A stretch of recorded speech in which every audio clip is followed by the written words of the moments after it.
And usually the recordings, I upload them to our chapter page after the event. So if you want to share this with your friends, or if you know someone that missed it, you can always send them this link. Okay, so I'm going to hop to the next slide now. Okay, so this is just our agenda for today. I'm just going to do some more introductions on sort of what the Phoenix Crypto chapter is. I'll give a brief overview of Kenton's bio, but I'll let him do the rest of the training. Then we'll get into our interview with Kenton, and then we'll also take any questions from the audience. So if any of you have questions during the presentation, please just leave them in the chat. And then at the end, the last 15 minutes or so, we can go ahead and answer them for you. So real quick, if you are here, welcome again to Phoenix Crypto. We are part of Codecademy chapters, and our mission really is to learn about and discuss and advance cryptocurrencies. We are not an investment group. I've gotten that questions a couple of times, but basically we're just here because we are crypto enthusiasts and we think the technology is super cool and we want to talk about it. We want to build in the space. So that is pretty much what we're all about. Our meetings, I split them into more technical meetings like coding, and also meetings such as this one, which are more conversational. So yeah, our next meeting is in 2 weeks, and we will be coding a block to the blockchain in Python, and it's modeled after one of Codecademy's courses actually. So definitely check that out if you're interested. And this is where you can find Phoenix Crypto. We are on Twitter. We have our own Discord channel in the overall Codecademy Discord server. We also have our chapter page. You can head there to see any upcoming events and just more information on us. And we also have a Notion page. It's kind of the Phoenix Crypto Hub that just has more information, resources, and some member bios there as well. So that is gonna stop sharing. Okay, so now we're going to get into our interview with Kenton. So I'll do a quick little overview of Kenton, and then we'll just get into the questions. So this is my very good friend, Kenton. He's an integrations engineer at the Maker Foundation, which they're the masterminds behind the Maker protocol. And if you've heard of DAI, which is an Ethereum-based stablecoin, they are the producers or the brains behind that. And DAI is a stablecoin because it's pegged to the US dollar. So MakerDAO is also a very big player in the DeFi movement, which stands for decentralized finance, which is on the Ethereum ecosystem. So they are a super large player in that. And what I find super interesting about Kenton is that before sort of getting into cryptocurrencies, he was actively involved in rocket propulsion systems, and he's worked for SpaceX, Lockheed Martin, and NASA before, and he actually got his degree in aerospace engineering. So I think that's super awesome, and he's also a self-taught coder and, as it calls it, an occasional adventurer. So yeah, that's just a little bit about Kenton. But my first question that I'm going to start with is, can you just give a quick overview of what MakerDAO even is and sort of what the company does, and also maybe how that differs from the Maker Foundation, which is who you are technically employed by? Right. Well, just want to say that that was an excellent intro. Thank you so much for all of the kind words. Mackenzie really pumped me up during this introduction, so I can assure you I'm very human and very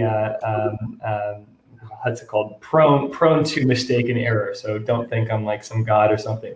But yeah, so I've been working for the Maker Foundation for the past 2 years now or so. Started off as an intern.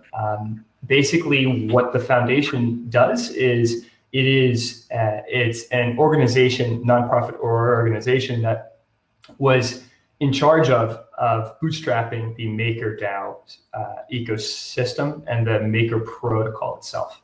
So there are a few distinctions there. The Maker Foundation created the Maker protocol, and the foundation, as well as the community members and governors, that help to bootstrap the Maker protocol, and the companies that use the protocol as well. They make up the MakerDAO ecosystem. The system itself, it's a set of smart contracts built on the Ethereum blockchain. So Great. So it's like more like ecosystem versus governance. You're saying like different levels to it almost. Yes, yeah. So Okay. DAO, for those unfamiliar on the call, DAO stands for Decentralized Autonomous Organization. It basically refers to the collection of people like contributors, ecosystem participants, governors, people who have a stake in the system and are able to influence like protocol changes. It refers to that entire collection. And so we, like, the foundation is actually not like the sole driver in the protocols like upgrades. Like, we are just a participant of the DAO. We were at like obviously, like, we created the system, but we ultimately like gave control to the community and to the various investors through the use of the governance coin, which is called MakerDAO. Okay. Yeah. Got it. I think that's very much in the spirit of cryptocurrencies in general, though. Like the idea of a DAO, I think is just the coolest thing, and giving everyone a voice in decentralization. So Exactly. sort of, taking a step back from that, sort of taking a larger view. So Ethereum or MakerDAO was based on the Ethereum ecosystem, right? So can you give sort of a high level distinction between Ethereum and Bitcoin? Because some people might not know the differences and think that they're just the same thing. So could you just elaborate on that? Right. So Ethereum is a different blockchain than the Bitcoin blockchain. The Bitcoin blockchain is it follows like a single type of architecture. It was the first one created, and basically it's used to transact and send balances, Bitcoin balances.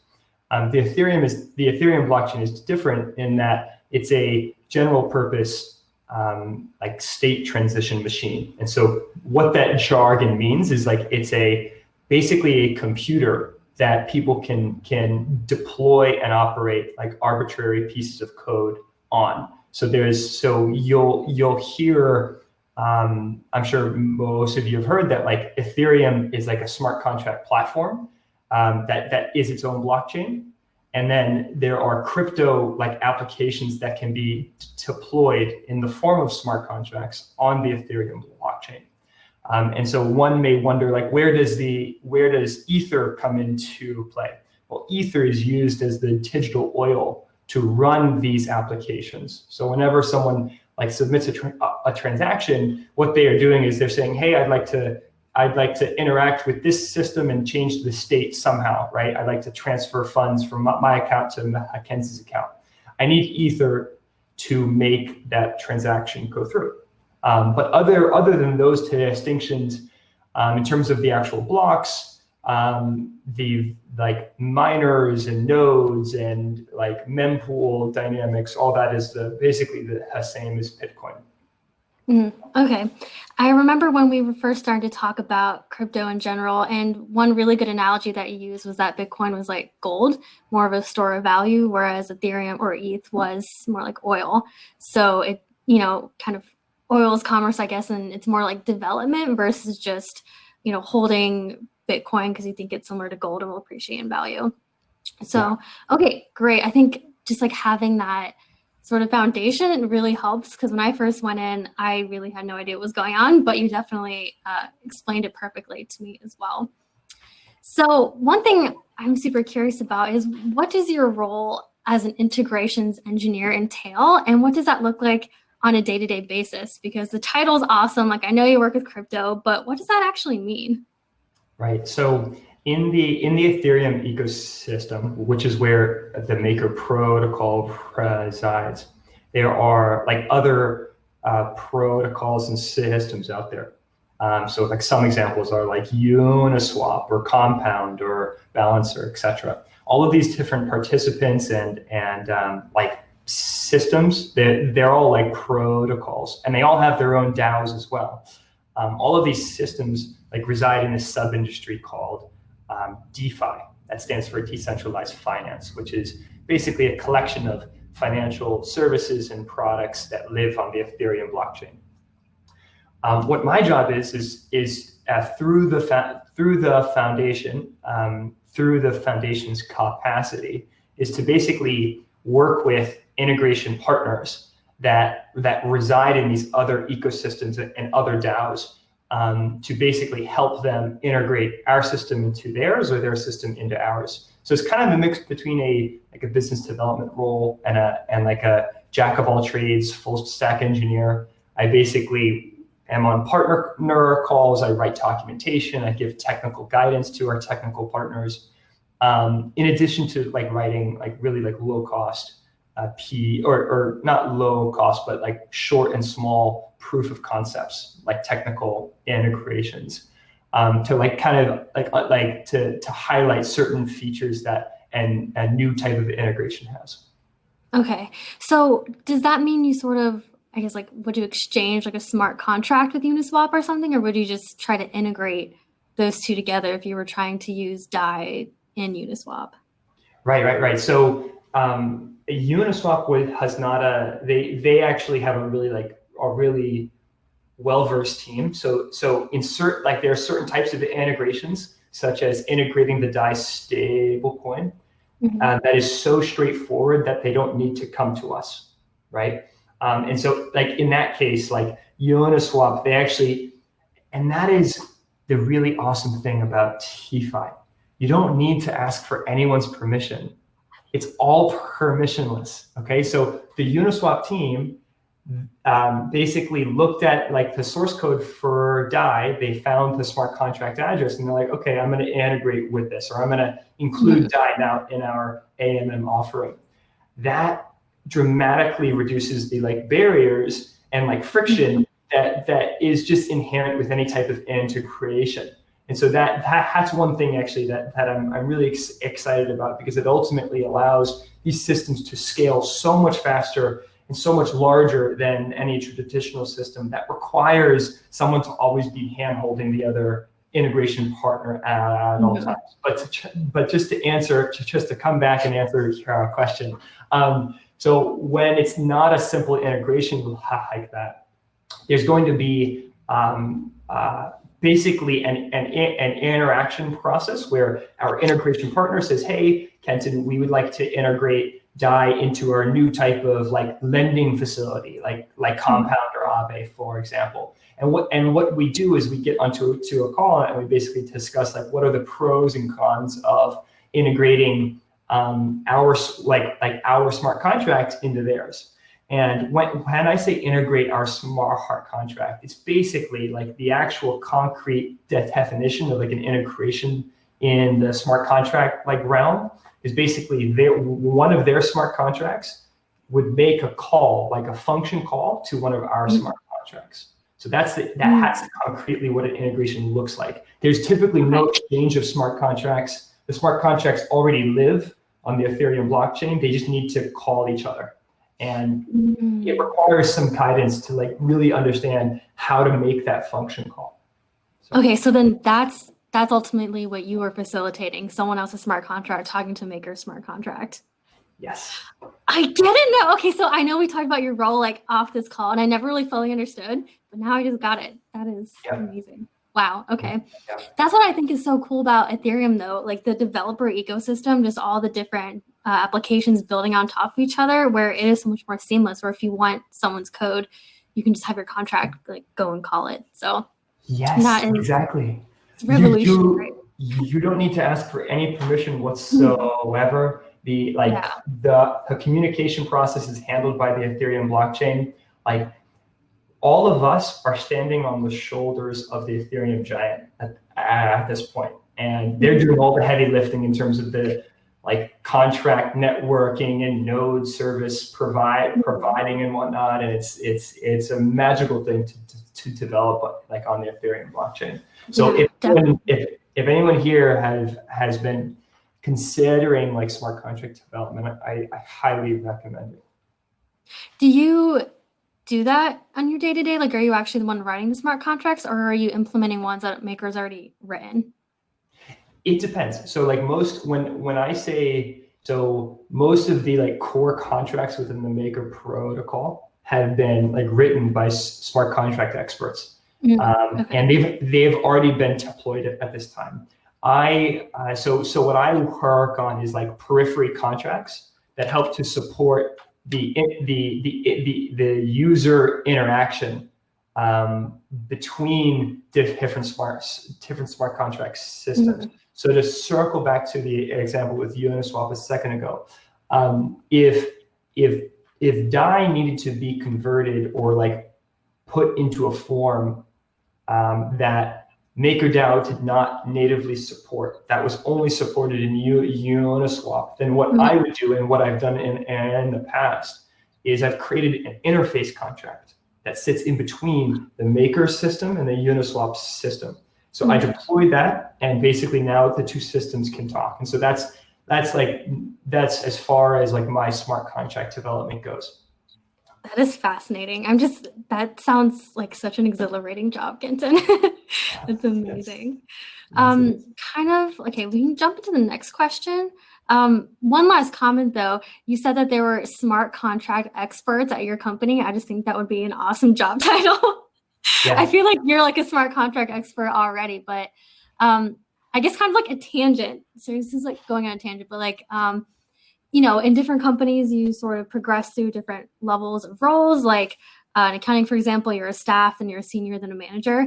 Is there something similar for Maker? So you're an integrations engineer, then would you be a smart contract expert? Then would you be like, what does that look like? What's the, I guess, chain there? Right. So there's it follows the chain, like the career scheme as like as most companies out there, specifically like those that reside in the Bay Area. First starts as a junior engineer, then goes to intermediate engineer, which is where I'm at now. Then there's a senior engineer, and then above senior, you have the ability to go down the managerial route or the or the technical route. With regards to at the foundation, I actually am in a different engineering vertical than the smart contract engineers. So there's a junior engineer, intermediate engineer, advanced, like senior engineer, and there's a junior, intermediate, and senior integrations engineer. Both of those paths are separate, even though our responsibilities overlap sometimes.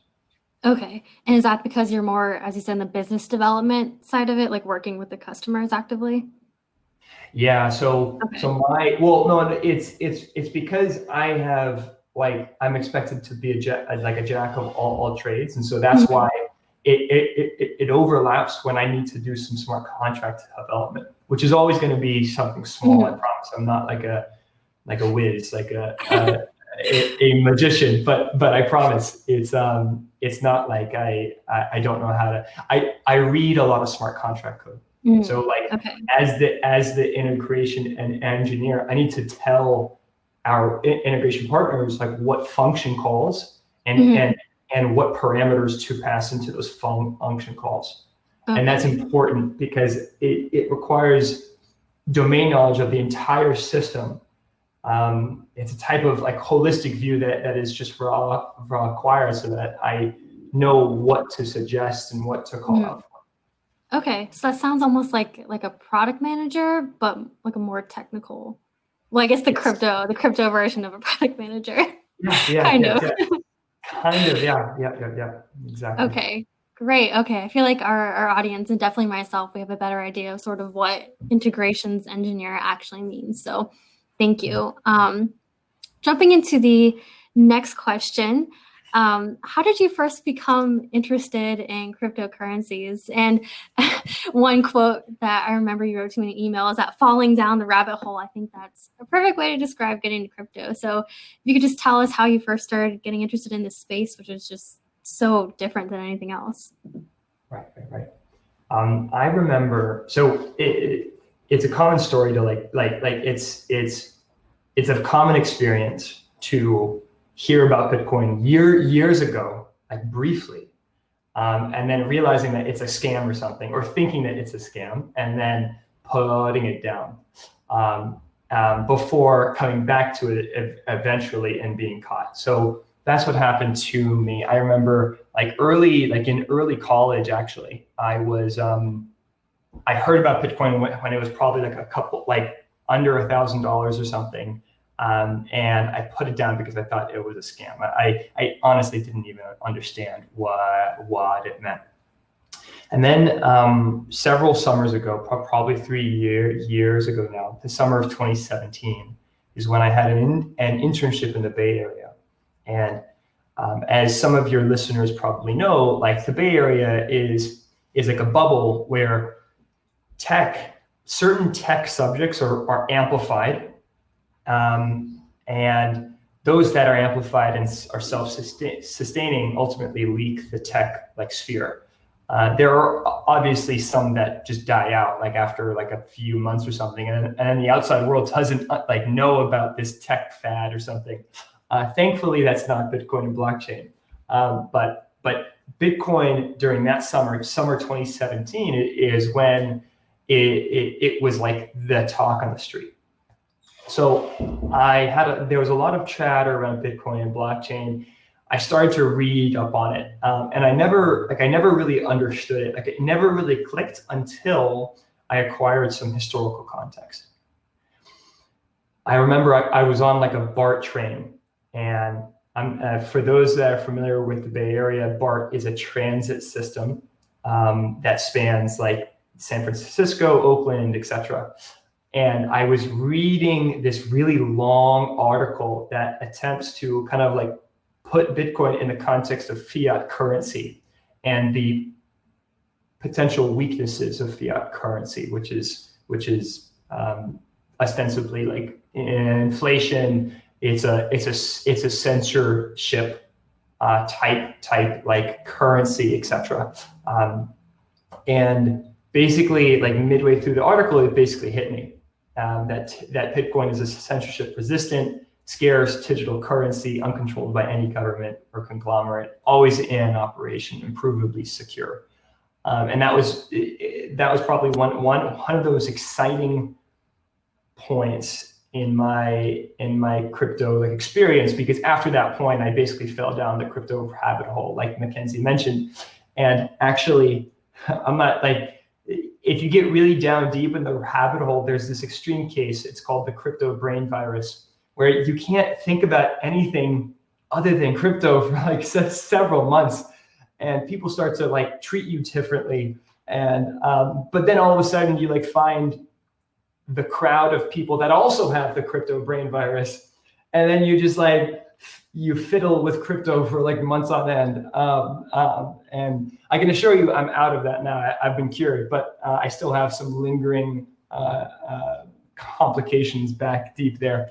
Anyway, but yeah, so to complete my answer, that is how I fell down the crypto rabbit hole.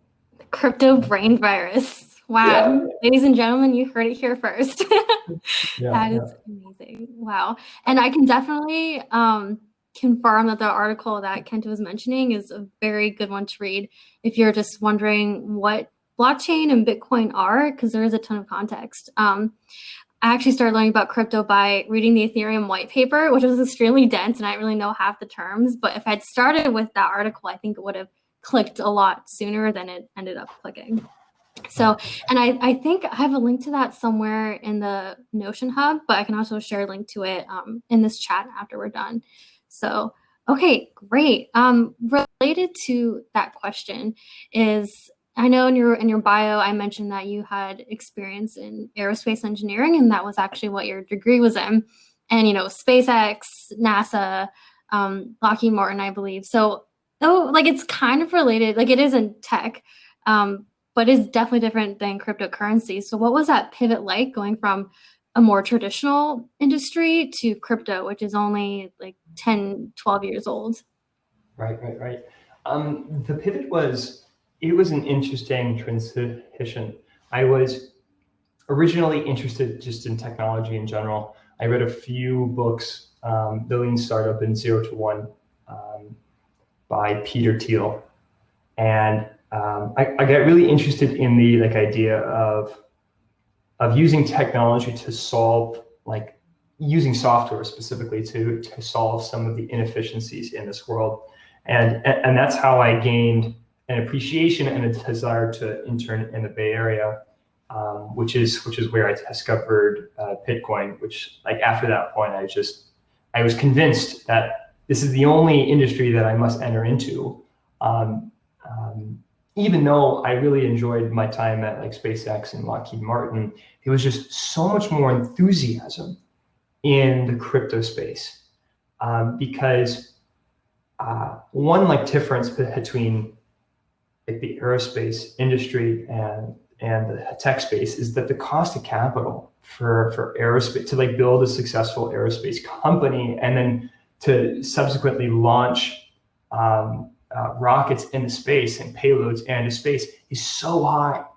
Like one needs billions of dollars. It just for an example, the Falcon 1, the Falcon 9, which is the current SpaceX like flight vehicle that it uses. It cost about $1 billion to like develop, and that's before it can even fly successfully in space. So there's a huge difference in like the ability to like rapidly like innovate and create new products and services between like the aerospace field and the software fields. So that's what pulled me in. And so wrapping back to like crypto, although the computer science learning curve is shallow, you can take a 1-year boot camp and then find a job after that. You don't even really need college to get a software job. The learning curve around crypto is fairly steep due to the combination of multiple fields like CS, this is computer science, economics, math, finance, cryptography. And so it was well worth the transition. I would say too that like learning enough to successfully contribute actually is quite low, but learning enough to be dangerous is quite high. Like in order to be on Satoshi's level, you need to be basically like an expert in economics and finance, in psychology, game theory, like so many things to be able to like build a blockchain and or try to mess with one. So. Yeah, it's definitely a very interdisciplinary field. And you usually don't think of aerospace engineering as a startup sort of ecosystem by any means. Whereas crypto, you don't have to have those billions of dollars. You just need a laptop basically and some coding skills. So definitely. Exactly. I would say too, like for those that are considering doing a pivot, or at least just like look, like don't burn the ship until you're close to shore, right? That basically means like unless you're like risky, don't like unless you're really like risk accepting, don't quit your job until you have another job lined up. So I would give that caveat, but I would say like even knowing that preface, the crypto sphere and industry is so.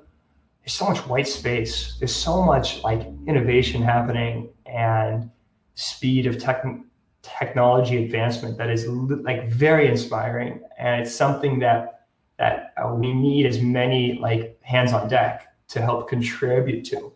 So what I'd recommend is just spending the time on the weekends and nights to like learn more about it. I took a few like Udemy classes, which is like an online course platform on smart contract development and different cryptocurrencies and blockchains.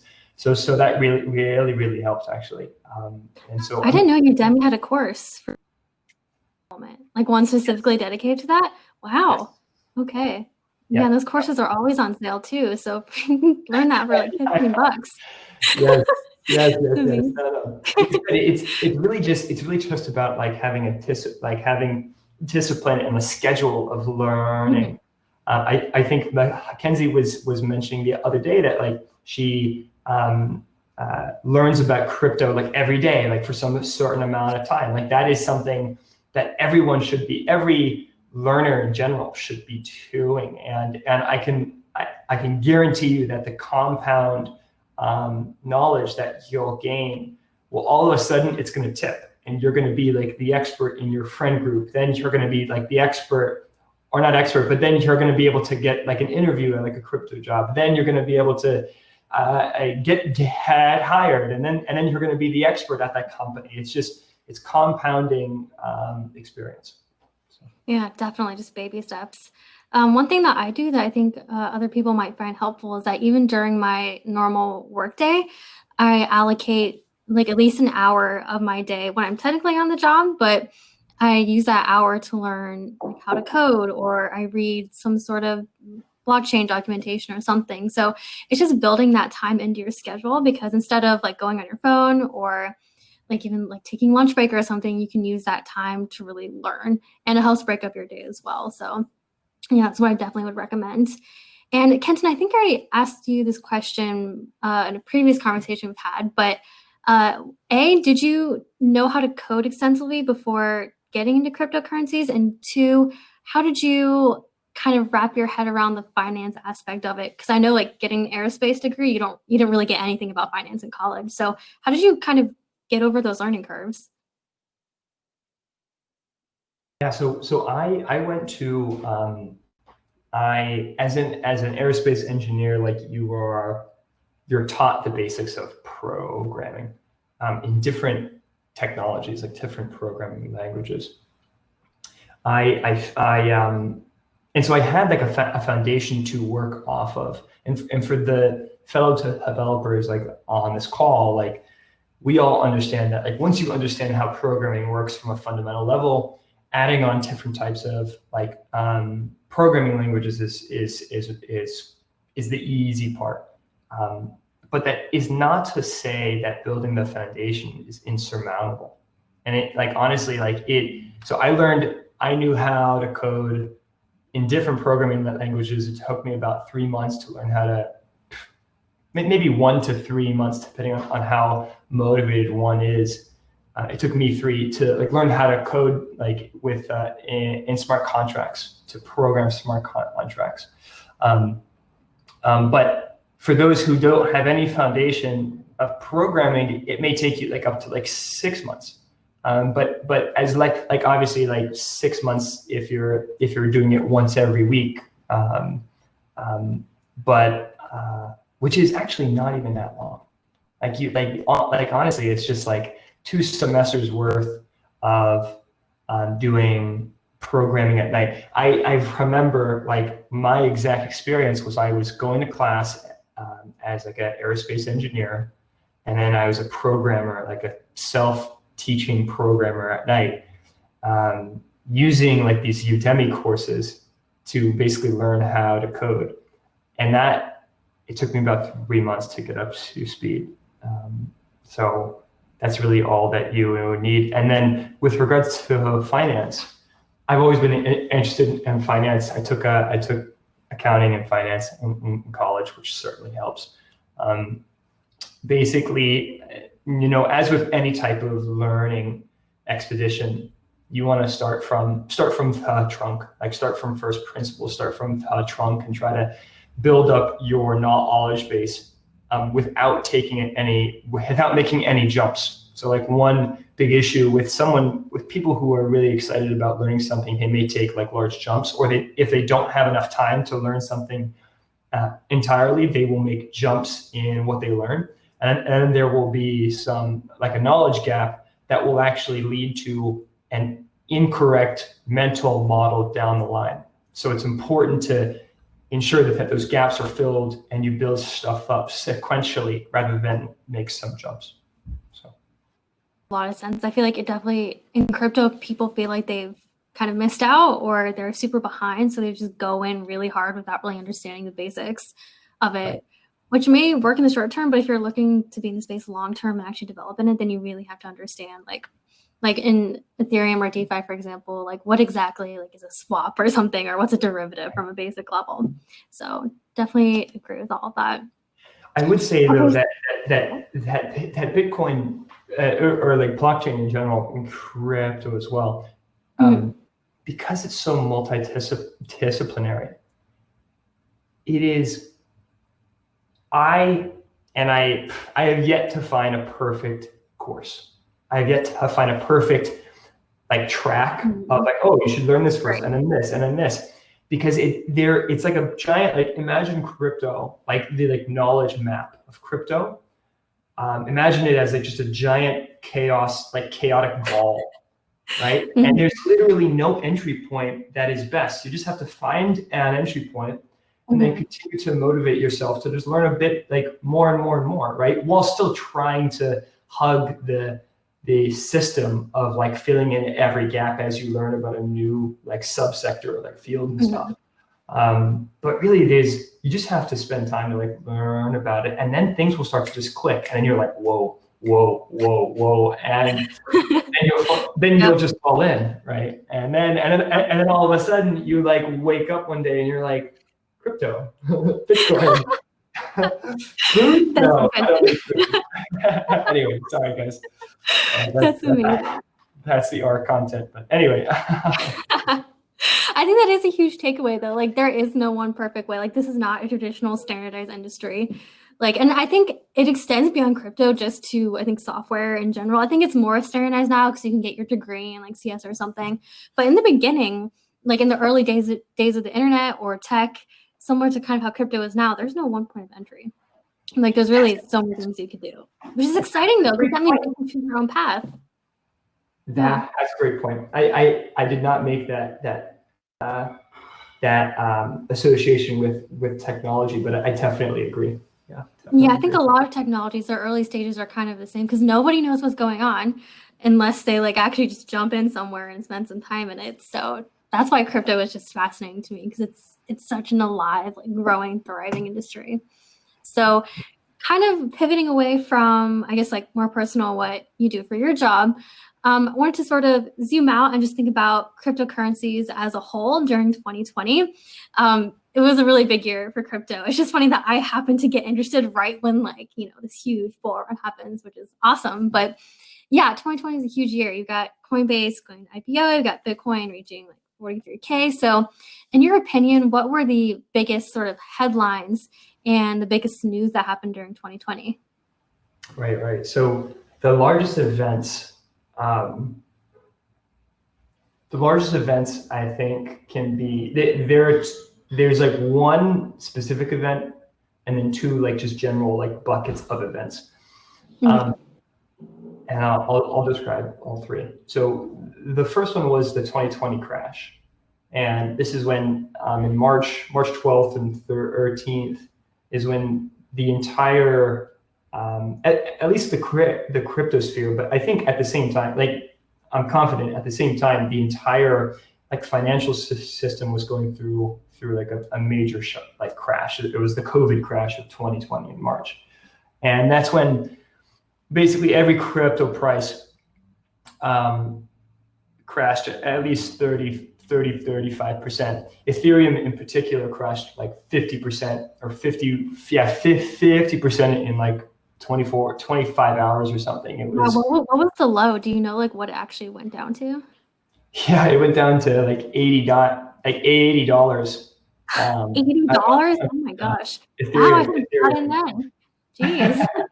It's very scary. Like during those moments, you don't know if it's going to keep falling, so you don't want to catch a falling knife, right? So that's one thing to consider as well. Obviously, in hindsight, it's like, oh, I should have bought, right? Everyone says that. Everyone says that. But yeah, so Ethereum dropped 50%. Bitcoin was close to 50% as well.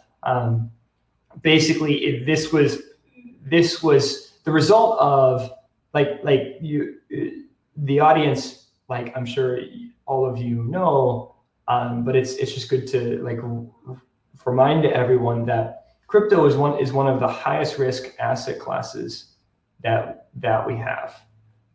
That is not like complex that doesn't fall into the bucket of like complex financial derivatives such as options or swaps. So it's an asset that can be held. It could be traded on exchange. It's the highest risk asset class. And so during March of 2020, the entire financial system was strained, and people need liquidity when markets are strained. So that like many like market participants, hedge funds, various types of funds like high speed, like high frequency trading funds, quant firms, etc. They all are leveraged up, and so if their positions drop like too fast, then they need to provide liquidity to their position in an attempt to prevent a margin call. A margin call is basically a forced liquidation. So some of the value of their position will be taken from them by force. Well, like obviously it's by contract terms, but if they can prevent that, they will. And so the way that they prevent that is they sell off their highest risk assets first. That includes Bitcoin, Ethereum, all of crypto, the highest risk equities. They sell off that, and they use it to collateralize their other positions. And so the reason why I bring this up as an important development is because it basically marked another milestone, another point where crypto did not die, and that is probably like one of the most important emergent behaviors of Bitcoin and blockchain. Because what comes after these like large market shocks is like infrastructure resiliency, or infrastructure rebuilding to a state of resiliency not seen before that crash.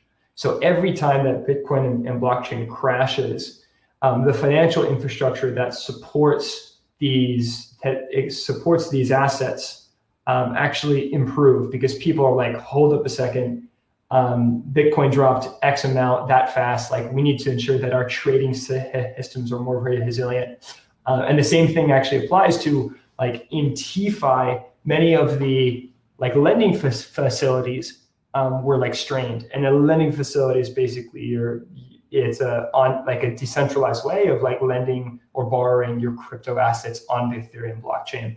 Many of the Ethereum-based lending facilities were strained, and the companies and DAOs that surround these lending facilities actually have rebuilt them since then, and they have been made into a stronger facility in the end. So I really like that.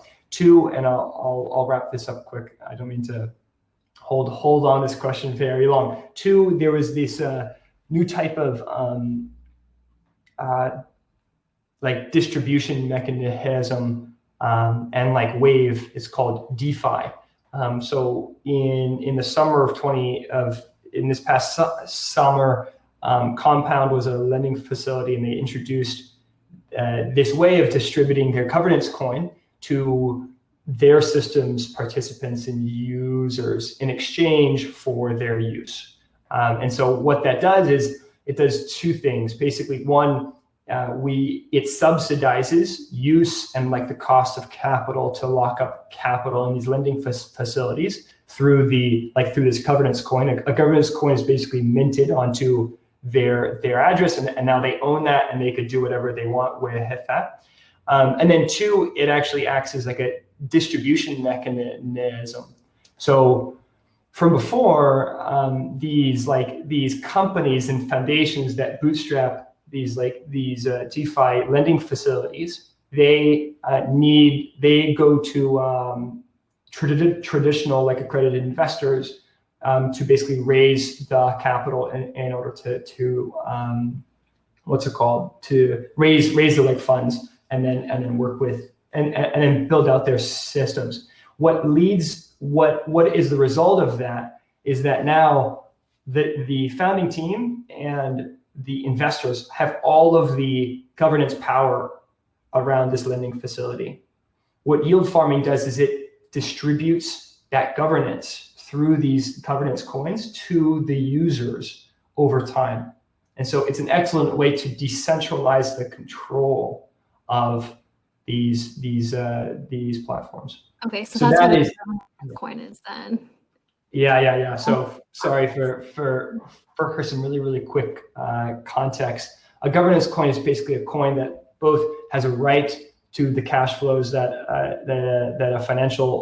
a crypto application produces, but then it also has the ability to influence like governance decisions in that system.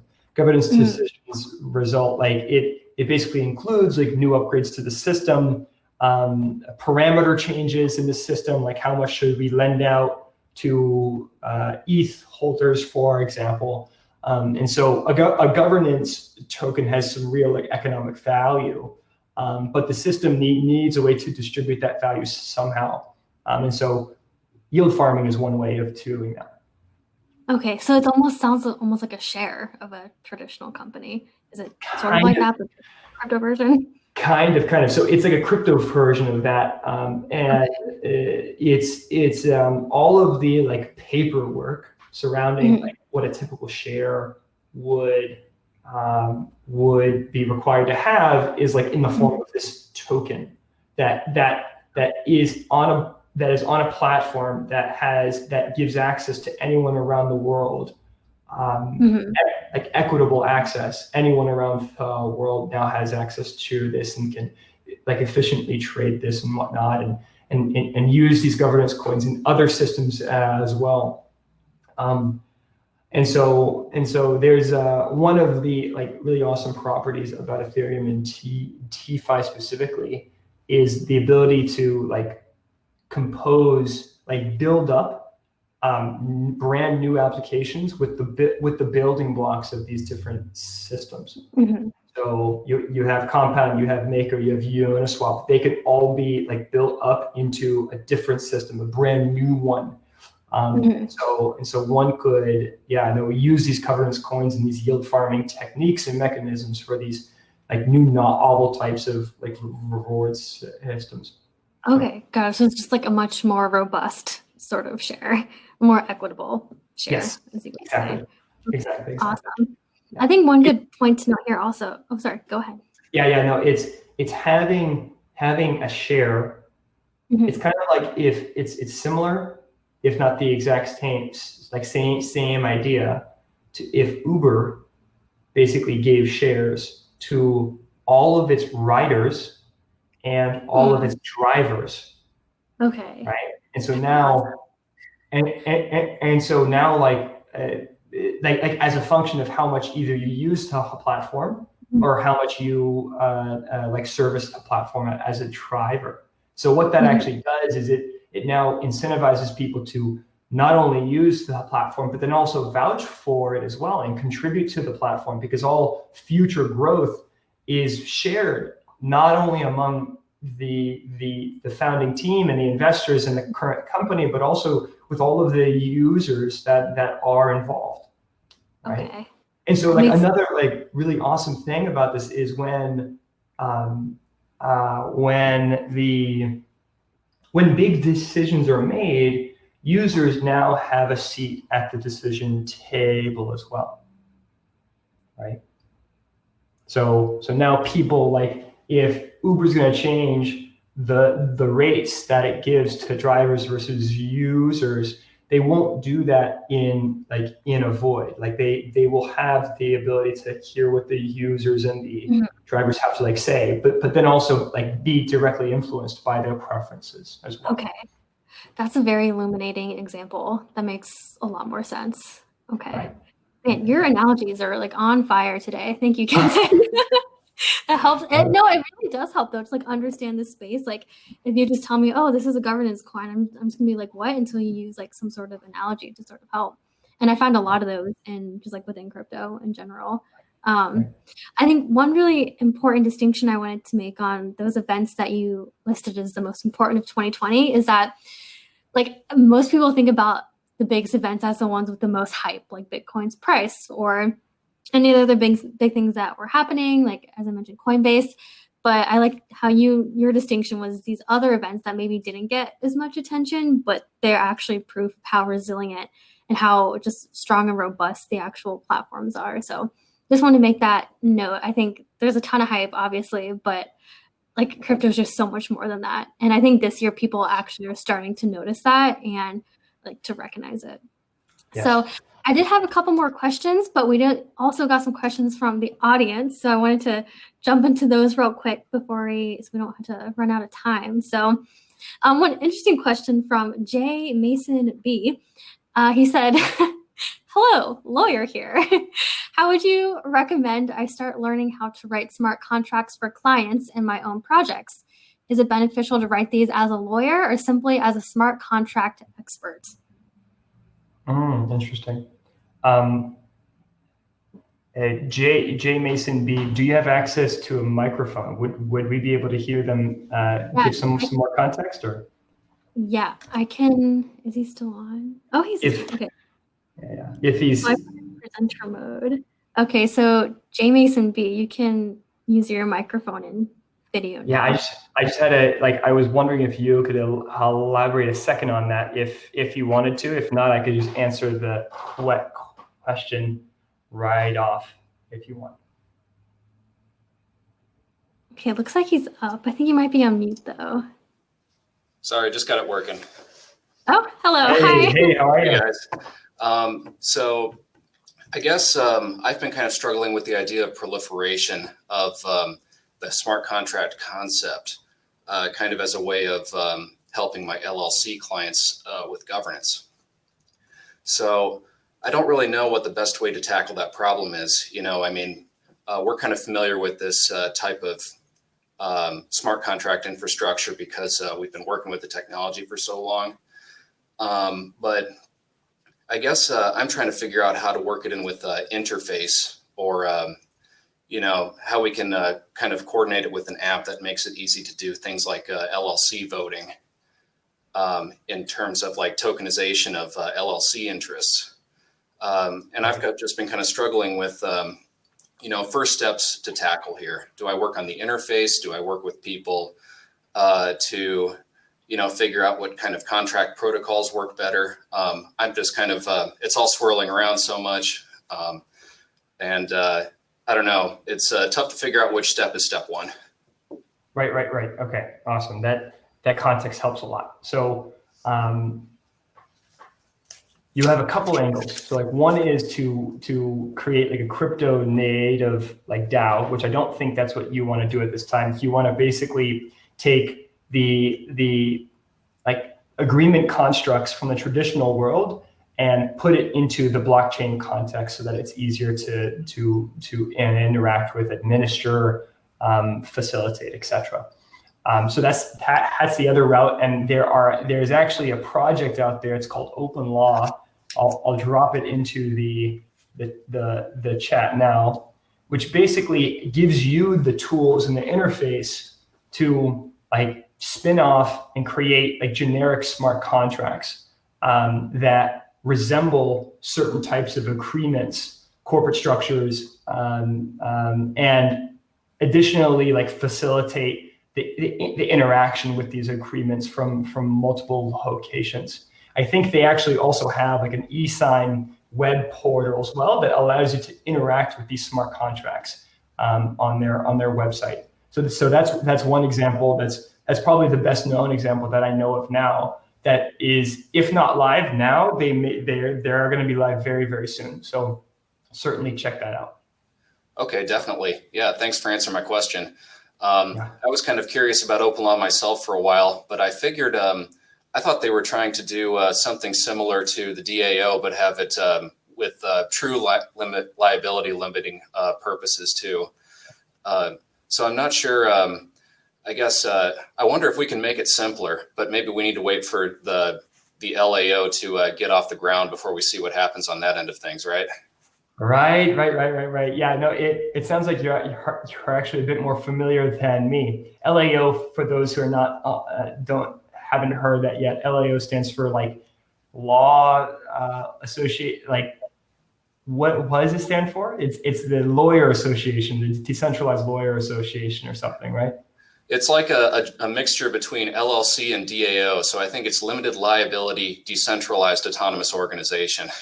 That's a mouthful. Yeah, that's a mouthful. That's awesome. That was much better. Right. Yeah, no, it sounds like you would want allow over a DAO, right? Yeah, definitely. We still want to make sure that people aren't getting personally liable on anything they do under the context of the organizations they're creating. You don't want to have somebody losing money on an investment and then coming and taking your house, right? Right. Yeah, let me. I'm actually now interested on this, and so I'll do some quick research actually, and I'll get your contact information after this in case I find any nuggets of gold. So sounds great. Thank you. Of course. Until next time. The next question. Okay, there's only 1 minute left, so do you want to take another question, or do you want to just sort of close it out here? Yes, let me take Yeah, there's one two here, one from Samuel and one from Fede. Both are Okay. pretty good, so you can just go for whichever one. All right, let me.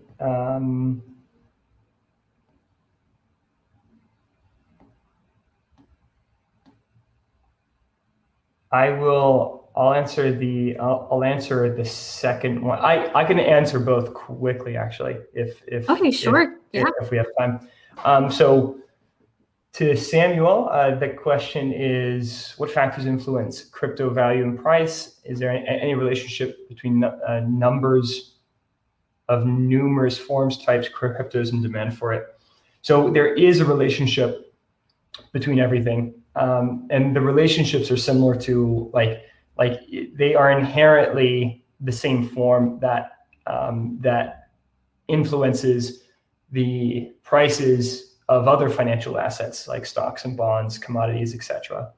The relationships are very complex, and they require like years and years to fully master them, to entirely understand. Which is why I recommend that if you ever invest, you should only play it for the long term and assume that it would go to zero. So like Bitcoin, actually, it's probably best not to assume that it can go to zero because it's here to stay. But just assume that it could drop 75%, and you need to be okay with that, with the amount of funds that you put towards something like that, and you hold it for longer than a few months. It's very difficult to time the market, if not impossible, without like many years of experience in technical like analysis and systems engineering. But the overall factors that influence it, it's like everything. It's political factors, it's economic factors, it's technological factors, it's sentiment within the market between buyers and sellers, etc. The next question. So I read on Bloomberg that the original purpose of Bitcoin was to replace fiat currency. Now it's just one more asset to buy and sell, not to actually use. Something about only 1.3% used for actual transactions. Thoughts? Is crypto just another game at the casino? Well, I can assure you that it's not a game at the casino, at least not with Bitcoin. There are many other like cryptocurrencies. Like due to the permissionless nature of crypto, anyone can spin up a cryptocurrency, but most of them are crap. So you have to be careful about like what crypto assets you purchase on an exchange, because some have like literally can go to zero, and some are scams. So just please do your homework. So Bitcoin was originally created as digital cash. Yes, it is. Its main purpose was a medium of exchange, but although some people still hold that narrative, and although Bitcoin still can, like one could use the Bitcoin blockchain to transfer $1 billion for 10 cents, it has captured a new narrative that most of the world, at least the Western side, has adopted, and that's the digital gold narrative, which is one that is basically gold, but it's in a digital format, and it is seen as like a store of value. And so if you have if you buy something as a store of value and you think that it's gonna go up or appreciate relative to inflationary assets like fiat currency, then you wouldn't transact it often, right? You would basically it's a wealth preservation mechanism rather than one that's used for a medium of exchange. So Hopefully Okay, I answered your question. yes, I think you did. Fede, how do you do? He said thanks. Yep. Fede is also one of the other chapter leaders at Codecademy, so big supporter of Venus Crypto. All right, so I think that's it for the questions. Let's see. Yep, I think that is it. So, okay, huge thank you to Kenton for joining us today. Your knowledge has been so illuminating and just so exciting to hear about. And I'm really just happy that you're able to share everything you know with everyone here. So, yeah, thank you to everyone for attending as well. And yeah, Kenton, I'll see you later today. So look forward to that. All right, guys. All right. It was a pleasure. Mackenzie, feel free to distribute my email. Okay, sure. To anyone that wishes to follow up. You can find me at Twitter. DMs will be open. Oh yeah, put your Twitter down there in the. It's just that. Oh, it's at Kenton.eth, right?